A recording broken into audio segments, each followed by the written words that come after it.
Fidèles téléspectateurs de Savane TV, Madame, Monsieur, bienvenue dans ce nouveau numéro de Savane Eco, votre magazine économique.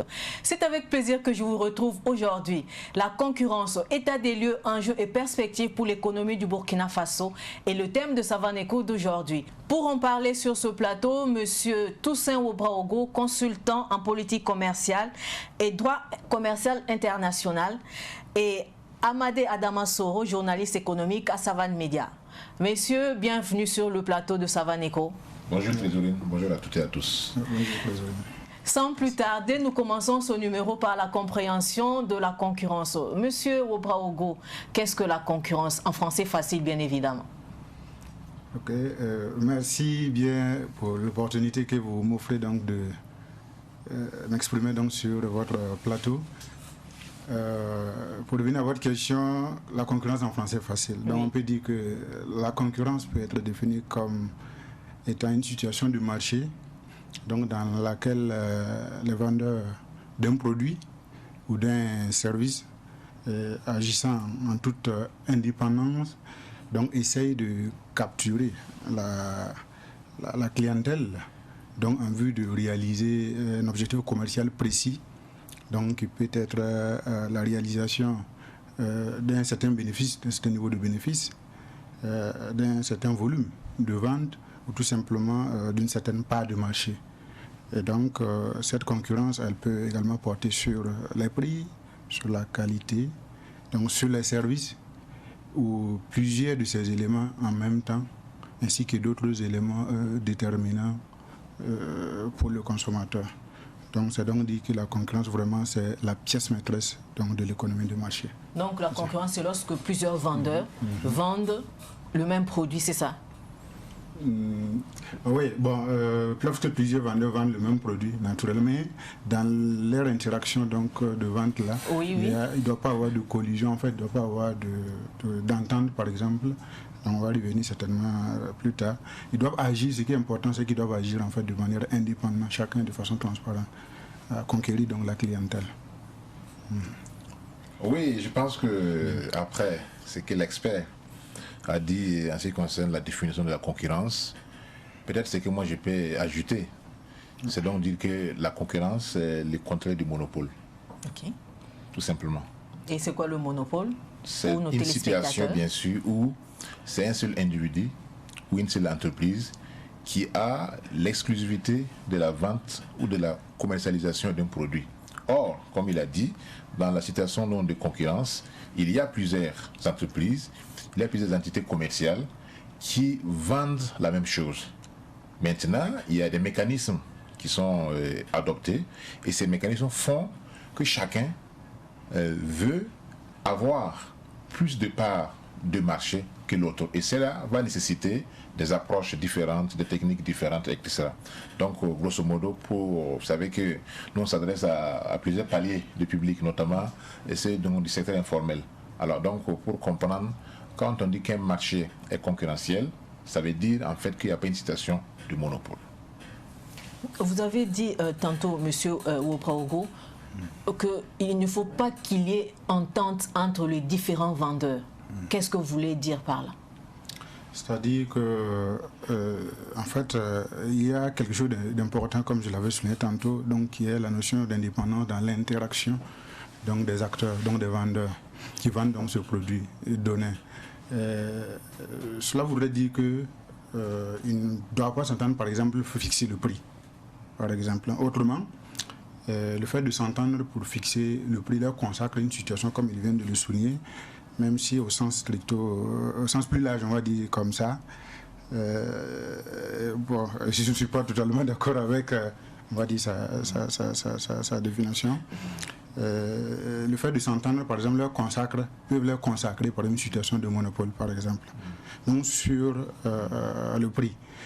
Alors qu'ils ne sont pas, par exemple, ils ne sont pas seuls. On va dire, il y a plusieurs acteurs qui s'entendent, ce qu'on appelle communément, par exemple, les cartels, par exemple, qui peuvent se regrouper, soit par le biais d'associations ou d'accords particuliers comme ça, donc qui vont définir le prix, soit par exemple pour limiter, par exemple, la quantité produite ou se répartir géographiquement, par exemple, le marché. Et donc, toutes ces choses-là sont prohibées du point de vue de la législation, en tout cas sur la concurrence. Donc, c'est vrai, peut-être qu'on va y revenir. Sinon, il y a naturellement une loi donc, qui encadre donc, le comportement des acteurs donc, au niveau du marché, qu'on appelle la loi portant organisation de la concurrence au Burkina Faso, adoptée depuis 1994, puis relue pour donner une dernière version donc, qui date de 2017. Voilà, avec un ensemble de textes d'application là qui... Tout à fait. Parce qu'il faut aussi l'élever. Il y a cette définition académique qui est connue, qui est codifiée. Mais il y a aussi ce que nous avons comme l'entendement populaire. Voilà, quand on dit que lui, il agit sans concurrence, donc ça veut dire qu'il est pratiquement, il est dans une situation de monopole en réalité. Donc même si dans la définition, lorsque nous poussons plus loin la réflexion, on va se rendre compte que au sein même de la concurrence, il y a des segments, il y a des approches, il y a des procédés effectivement qui peuvent être définis. Sinon, de façon ramassée, lorsqu'on parle de la concurrence, c'est l'absence de monopole en réalité. Voilà. Mais lorsque vous dites qu'il ne faut pas qu'il y ait entente entre les différents acteurs, les entreprises qui vendent leurs services, mais est-ce qu'il ne peut pas y avoir une entente tacite, par exemple? Parce qu'on voit dans le cas de la téléphonie mobile, par exemple, le coût de l'appel est pratiquement, le même, partout. Peut-être aussi... allez-y. Ok, merci. Peut-être qu'il y a lieu de revenir au cadre un peu, peut-être situer le cadre légal là, qui organise, parce que quoi qu'on puisse dire, le marché est organisé comme je l'ai dit là, donc par un ensemble de règles là, dont la principale c'est la loi sur la concurrence, portant organisation de la concurrence au Burkina Faso. Commerce et la concurrence. Voilà.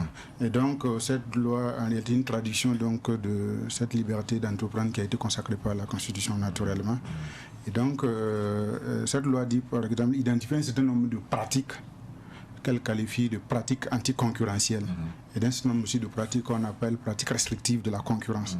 Et parmi cette famille de pratiques dites anticoncurrentielles selon le législateur, au passage je dois dire que le législateur n'a pas défini en tant que tel même ce que c'est que la concurrence. Il essaie de caractériser un certain nombre de comportements éventuels qui peuvent se produire sur le marché, donc qui sont prohibés. Maintenant, pour revenir donc aux pratiques concurrentielles, il y a par exemple ce qu'on appelle les ententes anticoncurrentielles. C'est-à-dire que c'est comme vous venez de l'évoquer, c'est une entente justement entre plusieurs entreprises dont l'objet ou l'effet est de restreindre, d'empêcher par exemple qu'il y ait concurrence sur le marché. Parce que comme on le disait tantôt, quand il y a entente entre les acteurs donc pour contrôler le prix, donc pour fixer le prix, vous comprendrez qu'ils cherchent justement à se donner une certaine rente qui ne suit pas forcément la loi du marché, puisque la loi du marché dit que c'est la confrontation de l'offre et la demande qui détermine en fait le prix sur le marché. Absolument. Une fois que vous essayez de vous entendre, il y a mal donne parce qu'il y a une des conditions économiques qu'on appelle par exemple de concurrence, qu'on appelle par exemple l'atomicité par exemple, du marché.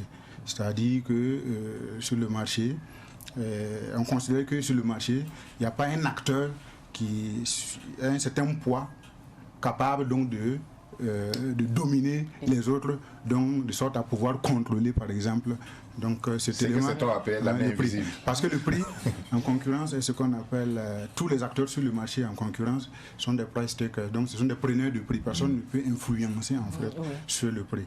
Donc dès lors qu'il y a des ententes par exemple sur le prix, il y a on force le jeu donc de la concurrence.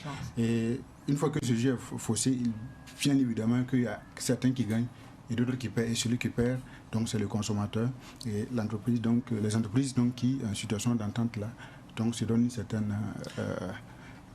rente. Tout à fait. Tout à fait. Ce qu'il faut aussi différencier, ça peut-être ressort dans votre question, c'est souvent aussi l'amalgame qui est fait entre l'entente entre entreprises et ce qu'on appelle l'alignement des prix. L'alignement des prix, voilà exactement. Et quelquefois, une entreprise A peut par exemple se rendre compte qui propose le même produit sur le marché et que l'entreprise B propose également le même produit sur le marché.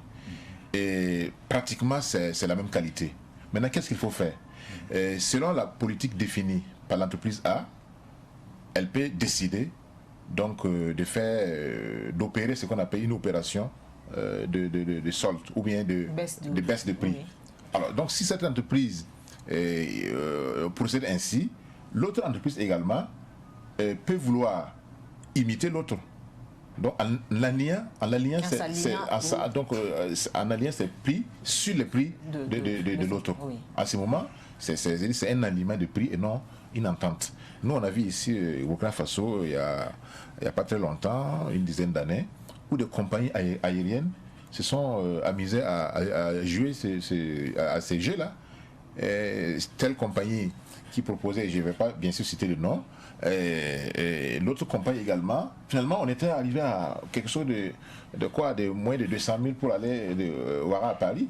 Donc c'était quand même une course folle vers effectivement cet alignement de prix-là. Donc il y a ça effectivement à différencier. Ce qu'il faut également ajouter, c'est que si on est dans cette configuration où il y a pratiquement un alignement automatique des prix, cela peut se ressentir également sur la qualité du produit, puisque c'est généralement dans la différence des produits, de la qualité du produit, que le consommateur décide maintenant de voir s'il doit opter pour ce produit ou sur l'autre produit B. Voilà. Il y a des facteurs de prix, il y a des facteurs de qualité, des facteurs de service après-vente, tout ce sont des facteurs. Mais si par exemple les entreprises qui produisent le même produit sur le marché s'allient automatiquement, alors à ce moment, il n'y aura pas un effort pour faire une plus-value au niveau du produit. Donc c'est le consommateur qui perd en réalité, comme il a souligné. Monsieur Oubraogo, vous voulez réagir par rapport? Je peux ajouter en fait à ce que dit. Donc en réalité, ce n'est pas interdit qu'une entreprise quelconque définisse sa politique comme commerciale, comme on le dit. Oui. Seulement cette politique s'inscrit aussi dans le cadre global de la politique donc en matière de commerce et d'industrie du pays. Et en l'espèce, il avait évoqué tantôt, si je l'ai bien suivi, la question de solde par exemple que pourrait pratiquer l'entreprise. Il faut dire que ce type de pratique qu'on appelle par exemple les soldes, et bien d'autres pratiques comme par exemple les ventes promotionnelles, les liquidations, sont encadrées justement par la même loi que je venais d'évoquer tantôt. Donc c'est encadré, ça doit être fait sous le regard donc, de l'autorité de régulation donc, de la concurrence. Et il faut même au préalable déclarer cette activité-là, parce que derrière ces actions, il peut y avoir de mauvaises intentions naturellement là, qui tendent justement à des pratiques qui ne sont pas en tout cas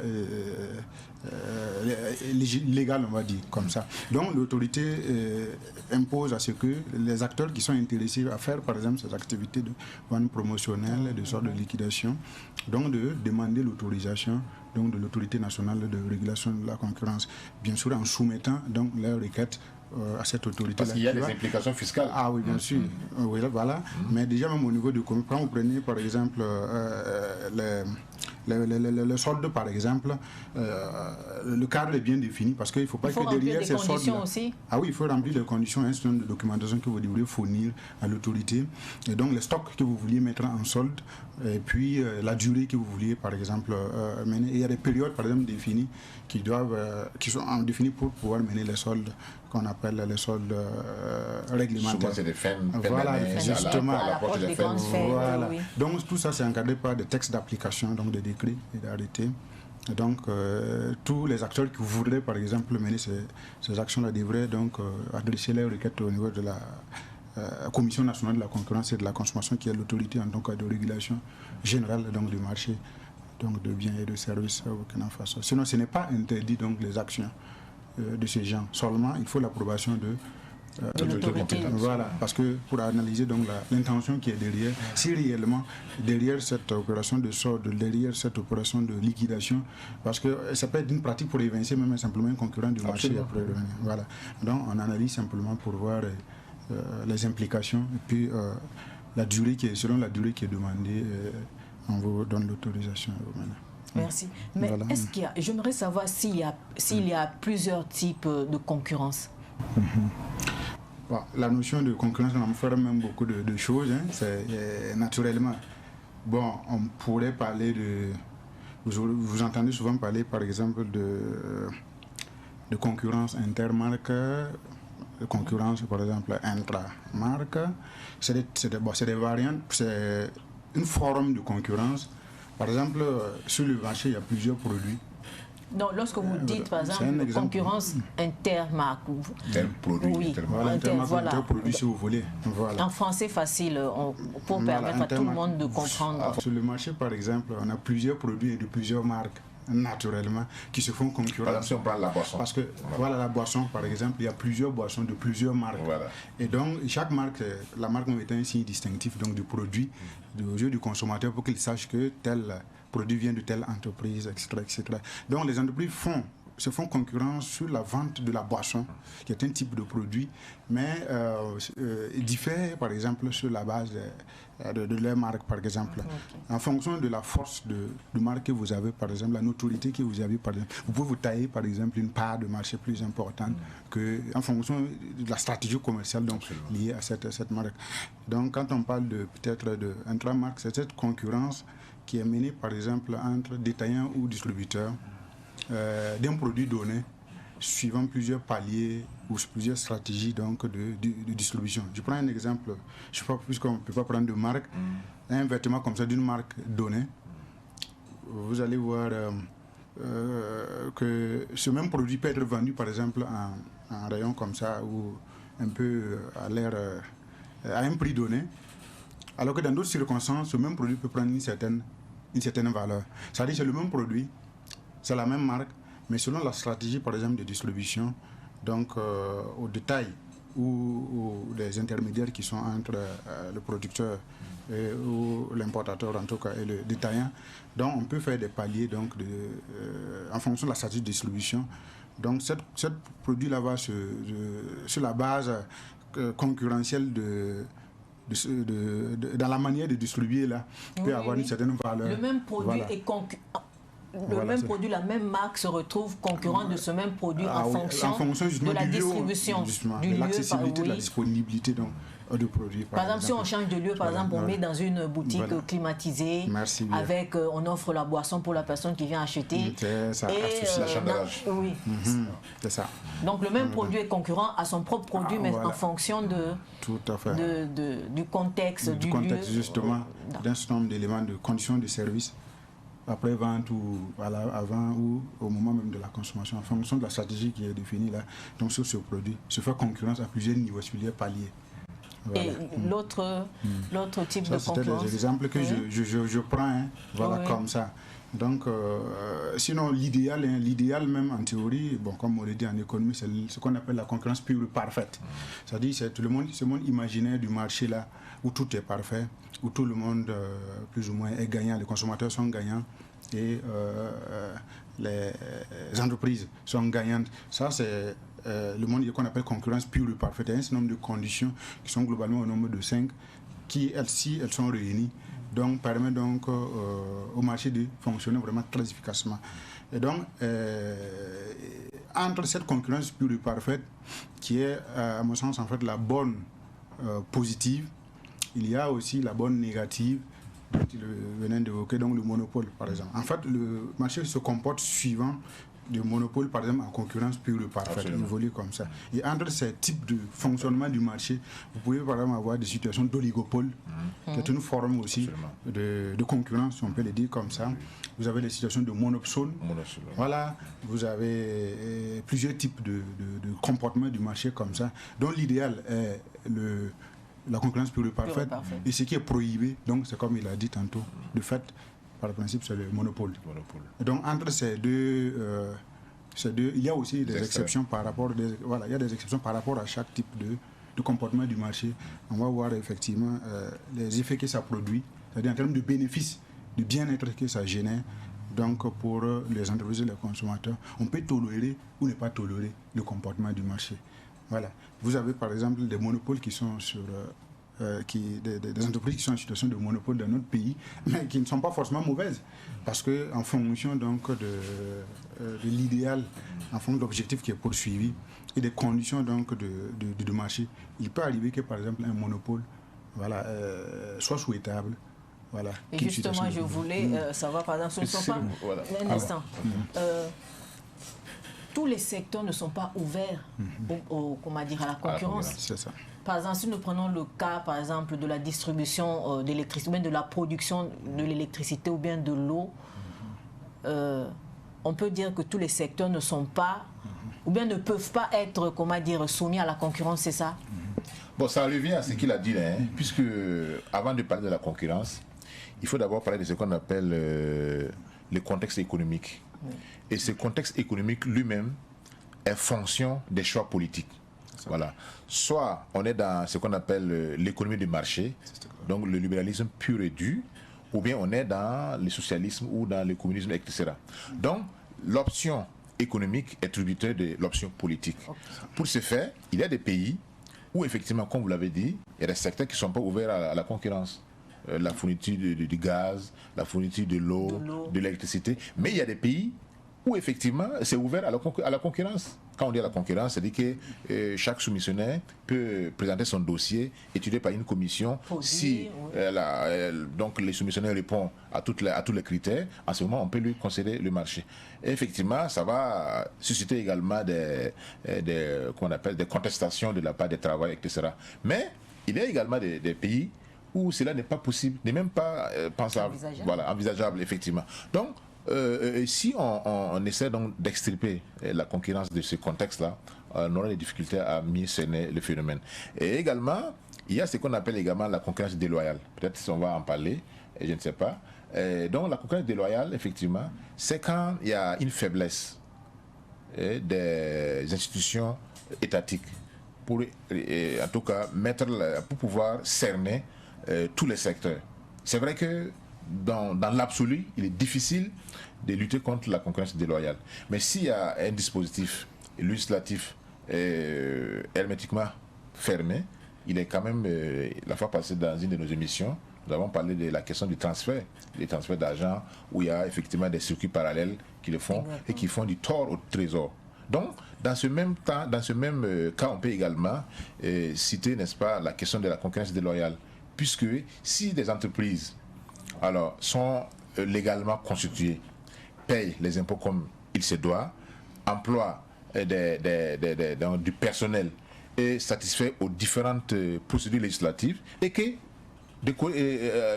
à côté il y a des structures qui ne font rien de tout cela et qui proposent le même marché, forcément ça ne peut pas être le même prix. Donc en ce moment, c'est ceux qui sont en règle là qui sont pénalisés par rapport aux pratiques illicites et illégales, donc de ces entreprises qui font de la concurrence déloyale. Monsieur Soro, quand vous êtes parti, comment vous décririez-vous la concurrence du marché burkinabé? C'est très vaste comme question, mais je vais essayer d'essentialiser en fait la question pour voir. Pour être plus précis, voilà. Le marché burkinabé, comment il est-il? Est-il concurrentiel? Est-il ouvert, extrêmement voilà. Concurrentiel? Comment est-ce que vous pouvez le décrire? Comme évoqué depuis le début de l'émission, il y a ce qu'on appelle, comment on appelle ça? La concurrence, elle est encadrée au Burkina Faso, elle est réglementée. Mais il y a ce qu'on appelle souvent des monopoles de fait. C'est quoi un monopole de fait? Il y a des structures, officiellement il n'y a pas un document qui dit que voilà, c'est vous qui avez le monopole. Mais si nous regardons la manière de procéder, en réalité, c'est du monopole, d'où le terme monopole de fait. Alors, donc, ici au Burkina Faso, pratiquement, sauf quelques secteurs qu'on appelle le secteur, entre guillemets, légalien, voilà, la fourniture d'eau, l'électricité, etc. Bon, la sécurité également, oui. Voilà. Donc, nous pouvons dire que ce sont des domaines. Et là même encore qu'avec les sociétés de gardiennage, même si ce n'est pas les mêmes rôles régaliens, mais c'est les sociétés privées aussi qui assurent la sécurité. Il y a 20 ans ou plus, ce n'était pas envisageable. Voilà. Donc, ça veut dire que le marché évolue également. Comme nous sommes dans un état de, entre guillemets, un état de droit, où notre idéologie c'est l'économie de marché. Donc, nous pouvons dire que c'est un marché concurrentiel, puisque c'est très difficile de trouver un secteur d'activité où il y a un seul acteur. Donc généralement il y a plusieurs acteurs, sauf les acteurs étatiques qui sont bien connus. Mais ça aussi, vous vous souvenez, il y a eu des moments où il y avait des secteurs qui étaient donc pour l'État, mais aujourd'hui c'est devenu privé, donc ça a été privatisé. Donc c'est un marché fortement concurrentiel. Bien sûr, on ne va pas citer de marque, de nom, mais nous savons que l'importance ou l'étendue en fait de la concurrence va d'une entreprise à une autre. Ouais, bon, peut-être pour ajouter effectivement dans le même ordre d'idée, effectivement, donc la loi portant organisation de la concurrence donc pose le principe même de liberté des prix, c'est-à-dire le principe de concurrence. Et donc avec bien sûr quelques exceptions où l'autorité peut intervenir lorsqu'il y a des situations du genre. Par exemple, difficulté d'approvisionnement, lorsque justement en situation de monopole, où il y a une hausse excessive, par exemple, des prix, l'autorité peut intervenir. Mais le principe, c'est la liberté des prix. Donc, c'est donc dit que le législateur a fait le choix de l'économie du marché d'un point de vue droit de la concurrence. Donc, si on rentre dans la tradition chiffrée donc, de ces, politique, on va dire, de cette vision du législateur-là, on va voir que même au niveau du PNDS, c'est clairement dit que c'est l'économie du marché qui est donc, sera le socle donc, de développement. Et dans l'analyse diagnostique même du PNDS, je parle du PNDS 1 bien sûr, passé déjà, il avait été par exemple fait ressortir que il avait été fait ressortir la nécessité d'instaurer une dynamique donc, de réallocation des ressources et des activités à faible productivité, par exemple vers le secteur vers les activités à forte productivité. Donc cela en réalité traduit quelque peu la volonté donc de faire de l'économie de marché là, donc le levier donc de développement économique. Mais maintenant dans le mécanisme naturellement, comme on l'a dit, il y a plusieurs secteurs donc au niveau de Burkina Faso, et dans ces secteurs il y a plusieurs produits, plusieurs entreprises qui produisent plusieurs produits. Donc selon la situation où on se trouve, on peut avoir, en tant que consommateur, en tant qu'entreprise, on peut avoir le ressenti, ce qu'on appelle la perception donc, de la situation réelle de la concurrence. Il y a par exemple même des rapports de temps à autre qui sont produits sur l'état de la concurrence, et ces derniers rapports par exemple même montrent que quelque part la situation de la concurrence n'est pas assez relisante, par exemple, tant du point de vue de la perception du consommateur ou du point de vue de la perception des entreprises. Donc cela veut dire que quoi?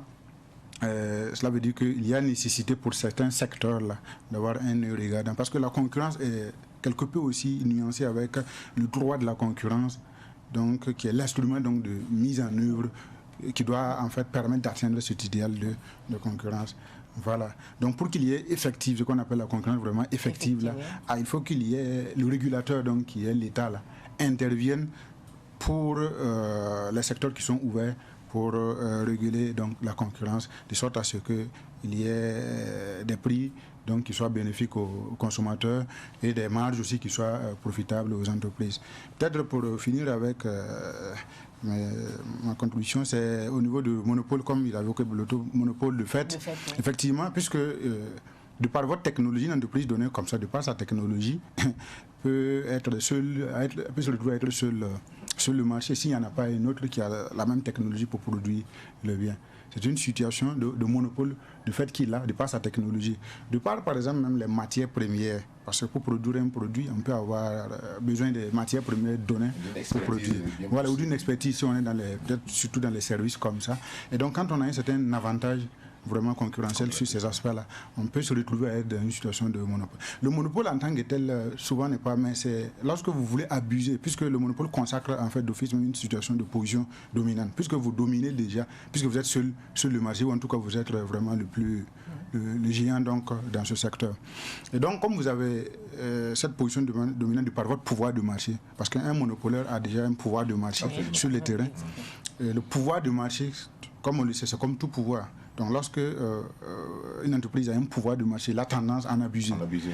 Et donc, c'est pourquoi, même quand il y a ce monopole de fait, et qu'il y a des barrières qui font qu'il n'y a pas d'autres entreprises qui rentrent comme ça, on doit surveiller ce monopole-là de sorte à ce que il ne transforme pas sa position là, qu'il a là, de monopole d'abus, voilà, en un abus.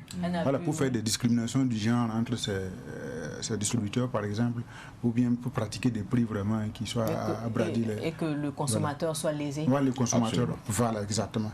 Donc, l'un dans l'autre, le régulateur, au cas par cas, donc, analyse donc, la situation. C'est là l'objectif même de la régulation du marché. Donc, éviter au maximum que le consommateur ne paye ce qui n'a pas, on va dire ce qui n'a pas, justement ce qui n'a pas consommé. Parce que sinon, si ça ne fonctionne pas bien, on va assister à une situation de quoi? De transfert des ressources du consommateur vers l'entreprise. On va aborder ça un peu plus tard. Mais qu'est-ce que l'on gagne avec la concurrence? Qu'est-ce que les entreprises gagnent, les consommateurs et puis le pays? Qu'est-ce qu'on gagne avec la concurrence lorsque le marché est libéral? Oui. Allez-y. Beaucoup avec la concurrence. On vous écoute. C'est connu, hein? C'est d'abord l'efficacité du marché.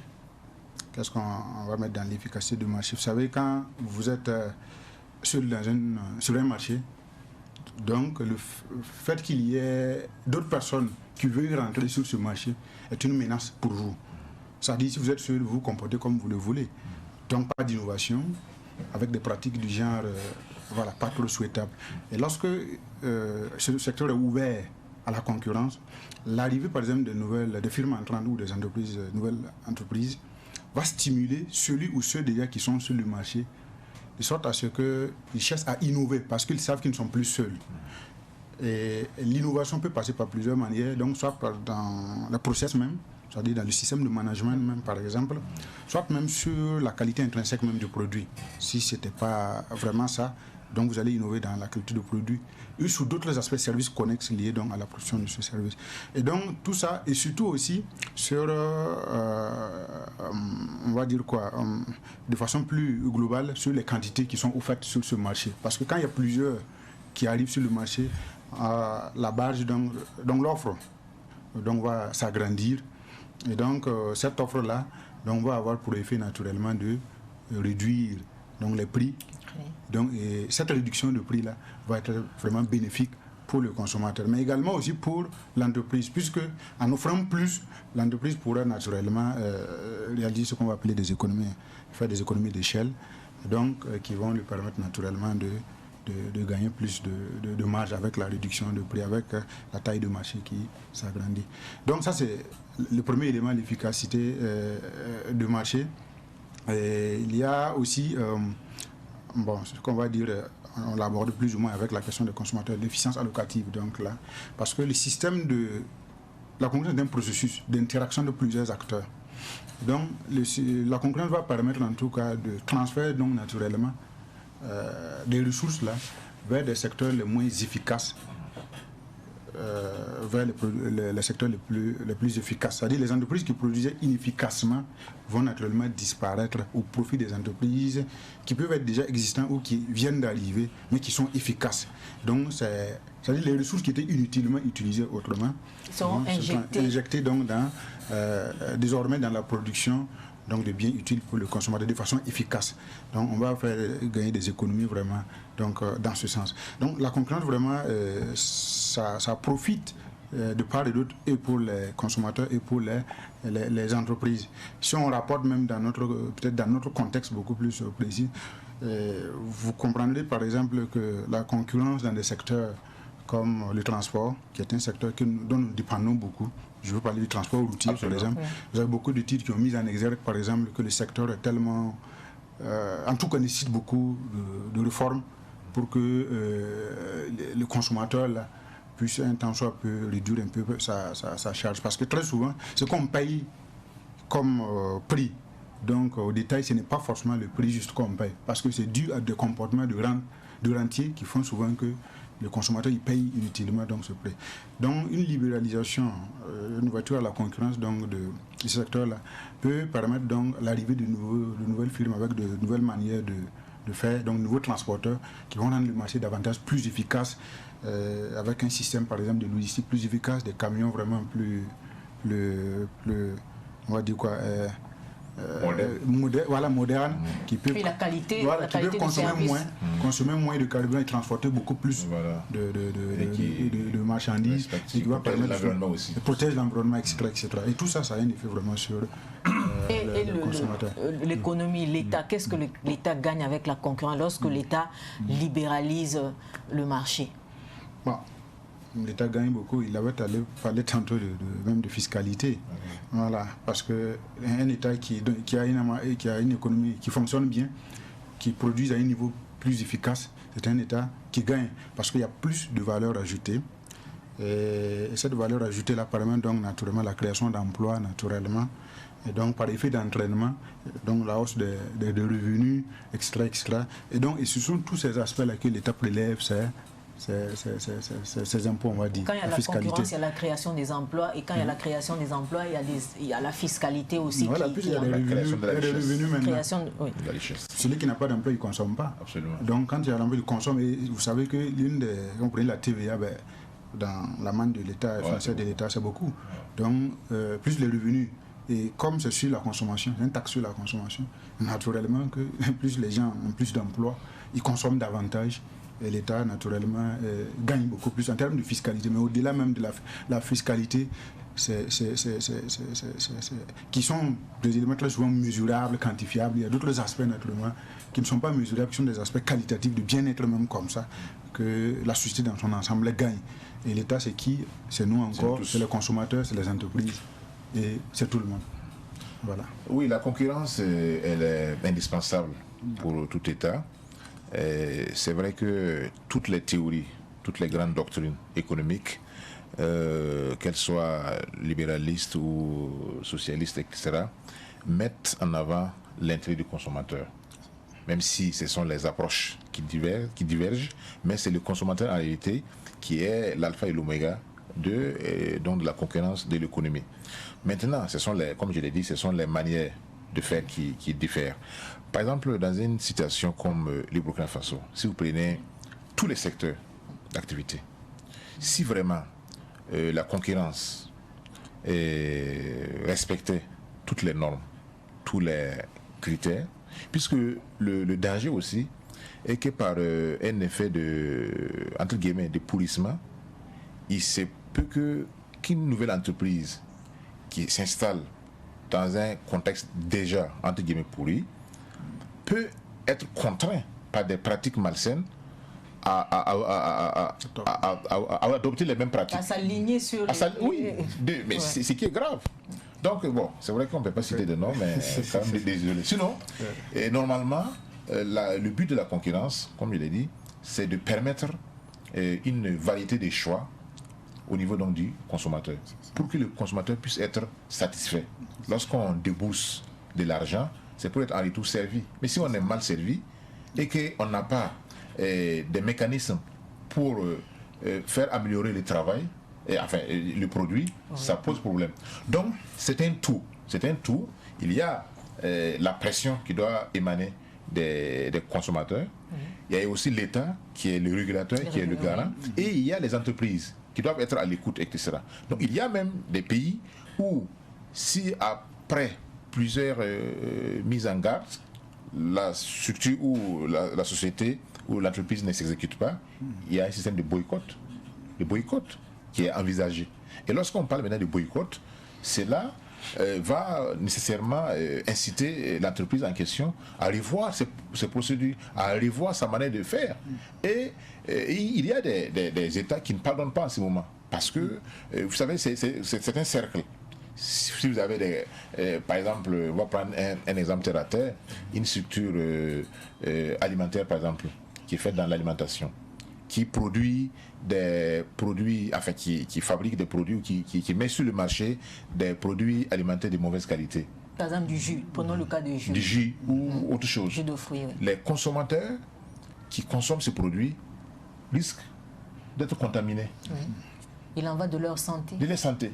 Donc l'État ou le régulateur a intérêt à ce que les produits, à ce que les entreprises, les sociétés qui produisent des marchandises de qualité.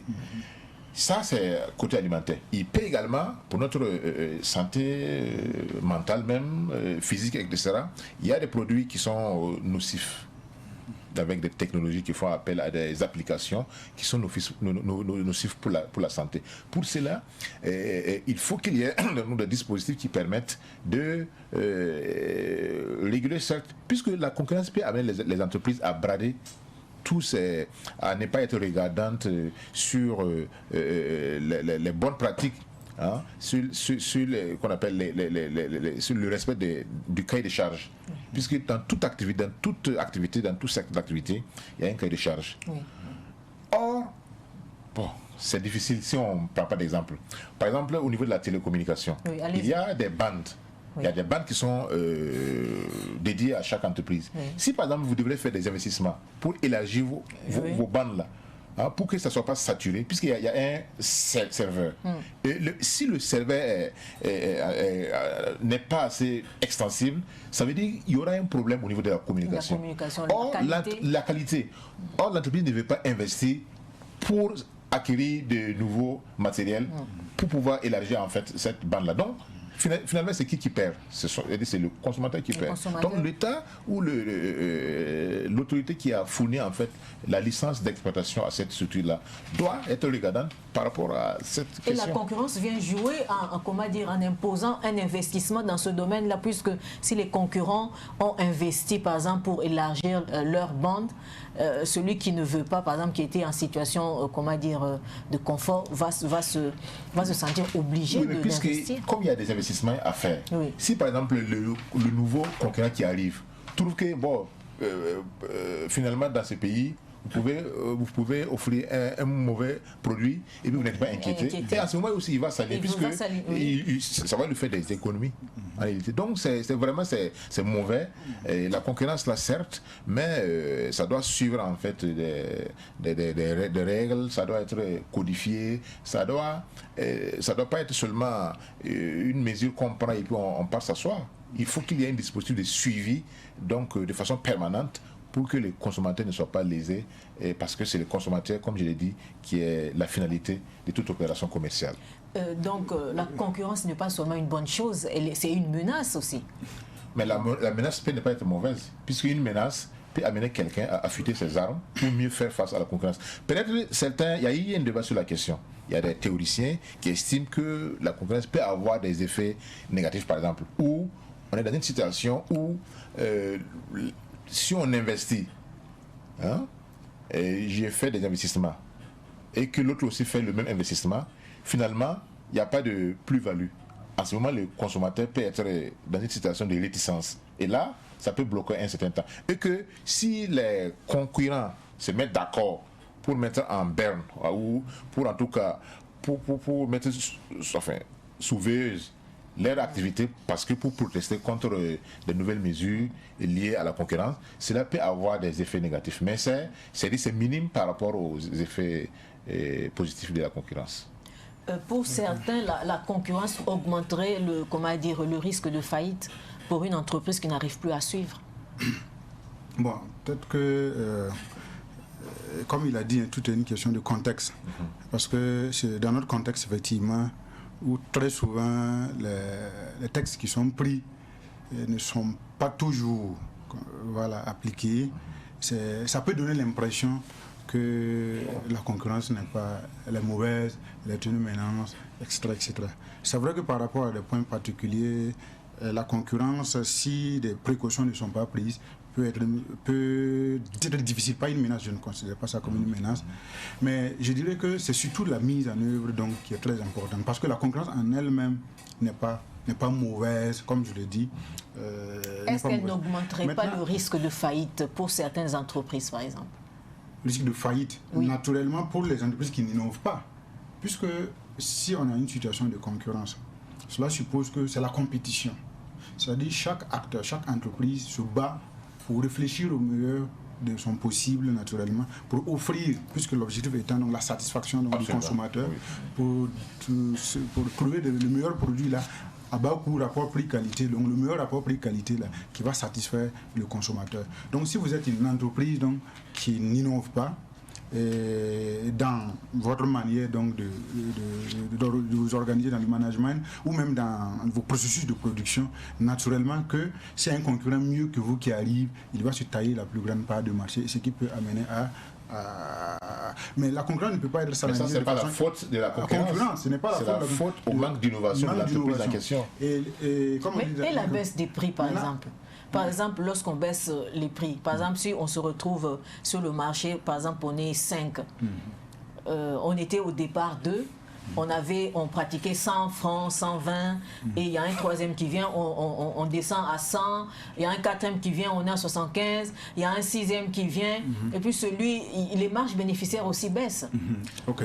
Mais vous savez qu'il y a souvent des mesures pour contrer tout cela. Il y a les systèmes de compression, il y a le fait de revoir à la baisse ses objectifs, ses projections, tout ça. Tout à fait. En fait, a priori, comme il a dit, c'est le consommateur, la multiplication des choix pour le consommateur. C'est en cela même, on parle souvent tantôt de accroissement de la démocratie économique. C'est-à-dire si le consommateur a plus de choix, a la possibilité de faire le choix au meilleur rapport prix-qualité, naturellement que c'est son bien-être qui accroît, etc. Maintenant, comme on le dit tantôt, ça, en tant que consommateur, c'est souhaitable. Tout consommateur voudrait que le prix soit le plus bas possible pour qu'il maximise davantage. Voilà. Donc, maintenant, pour le secteur même, effectivement, il peut arriver qu'à un certain niveau d'entreprise, à un certain niveau d'acteurs, disons, sur le marché, ça peut être une menace. Je prends un exemple de la télécommunication, comme nous venons de souligner. Supposons qu'on avait 100 opérateurs de téléphonie mobile au Burkina Faso. Ouais, a priori, on dirait qu'il y en a plusieurs normalement, etc. Ça doit induire donc une baisse de prix substantielle, etc. Mais c'est des secteurs, comme on le dit souvent, qui demandent beaucoup d'investissement, surtout en termes de coûts fixes. Ça demande beaucoup d'investissement et vu le marché donc, qui est en face, donc les consommateurs, parce qu'il faut voir quelle est la cible, donc le marché.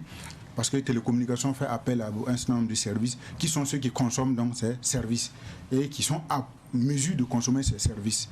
Et donc, on le sait bien, voilà, on va connaître le nombre d'abonnés, les types de services qu'ils consomment. On est à 21 millions, mais 21 millions n'ont pas de téléphone, 21 millions ne consomment pas le service Internet, 21 millions n'appellent pas forcément, etc. Donc, en fonction de la taille du marché, c'est là où le régulateur va naturellement apprécier donc l'évolution au cas par cas. Si vous avez remarqué, je pense, si ma mémoire m'est fidèle, il fut un temps où au niveau de la téléphonie, il y avait que d'abord un seul opérateur, je crois. Par la suite, c'est passé à 2, et ensuite 3, etc. C'est parce qu'à un moment donné, on a estimé que la taille du marché, parce qu'il y a 20 ans, je ne suis pas sûr qu'on était autant à consommer les services de téléphonie ou avoir même les outils donc, de communication qui nous permettent de consommer ces services. Au fur et à mesure, naturellement, que la population croît et que les revenus s'améliorent peu à peu, parce que le marché ne s'analyse pas forcément en termes de nombre de population, comme on a l'habitude de le dire, 21 millions, mais c'est en termes de niveau de revenus, surtout capacité à consommer, à dépenser,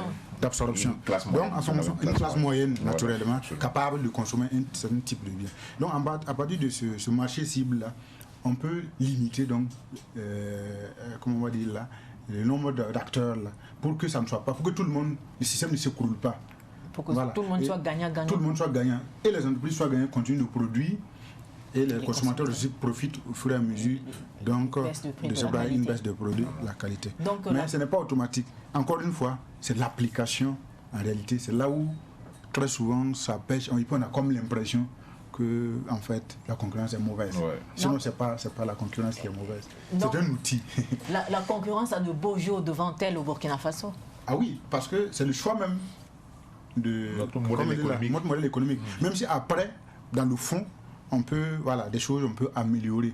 Parce que quand vous faites le choix de l'économie du marché, il y a un certain nombre d'instruments que vous devrez activer, de leviers que vous devrez activer. En termes de stratégie, même toutes les stratégies doivent s'arrimer. Le marché doit être le principe de base en fait. Donc, sur tous les segments. Mais lorsque souvent, vous faites de l'économie de marché, alors que dans la mise en œuvre, dans l'opérationnel, vous n'activez pas donc, les instruments. On parle de la régulation. Vous savez qu'il y a une régulation générale donc, qui est assurée par la Commission nationale de la concurrence, mais il y a des régulations sectorielles par type de secteur. Quand vous prenez par exemple le secteur de l'énergie, il y a un régulateur sectoriel qui a un regard aussi sur des aspects. La commande publique, c'est pareil, il y a un régulateur sectoriel. La télécommunication, c'est pareil. Donc, mais c'est dans la mise en œuvre là qu'on va réellement savoir si vous êtes une économie de marché ou pas. Sinon, les textes, c'est bien beau. On a les meilleurs textes qui répondent aux standards internationaux, même en matière de concurrence. Et ça dépend également du choix de nos partenaires. Nous avons des partenaires traditionnels qui ont fait donc le choix de l'économie de marché. Vous ne pouvez pas faire des emprunts obligataires, de lever des fonds à l'international, et pour vouloir faire une économie de conservation, enfin de conservatisme, vous ne pouvez pas le faire. Donc il faut que vous vous ouvriez. Allez, donc dans cette ouverture, l'économie va s'ouvrir de plus en plus, le marché, pardon, va s'ouvrir de plus en plus. Absolument. C'est comme c'est inscrit dans l'ADN même de notre modèle économique.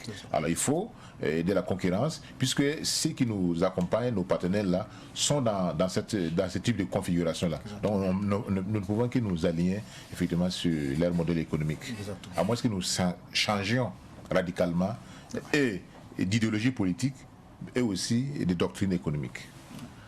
Donc la concurrence va de plus en plus évoluer, mais dans un cadre réglementé. Oui, et peut-être pour finir là sur ce point, je dirais même qu'elle va davantage s'accentuer. Parce que nous sommes dans un cadre aussi régional. Vous savez, on était dans le cadre l'UMOA, ensuite CEDEAO et la ZLECAf qui arrive. Absolument. Et donc, ça va davantage s'intensifier. Et naturellement, c'est là où les défis donc, de mise en œuvre donc, de ces textes. Et c'est là également où les nationaux doivent vraiment affûter les armes pour faire face à cela, puisque ce n'est pas un domaine de charité. C'est ça. Voilà. Merci à vous d'avoir répondu présent, d'avoir répondu à notre invitation. C'est sur ces termes que nous allons clore nos échanges sur la concurrence, état des lieux, enjeux et perspectives pour l'économie du Burkina Faso. En rappel, je recevais sur le plateau de Savaneco Monsieur Toussaint Oubraogo, il est consultant en politique commerciale et droit commercial international, et Amadé Adamasoro, journaliste économique à Savane Média. Monsieur, merci beaucoup de nous avoir entretenus sur la question de la concurrence au Burkina Faso. Ainsi donc s'achève Savane Éco d'aujourd'hui. Merci pour votre fidélité. C'est avec plaisir que je vous retrouverai dans un nouveau numéro. À très bientôt.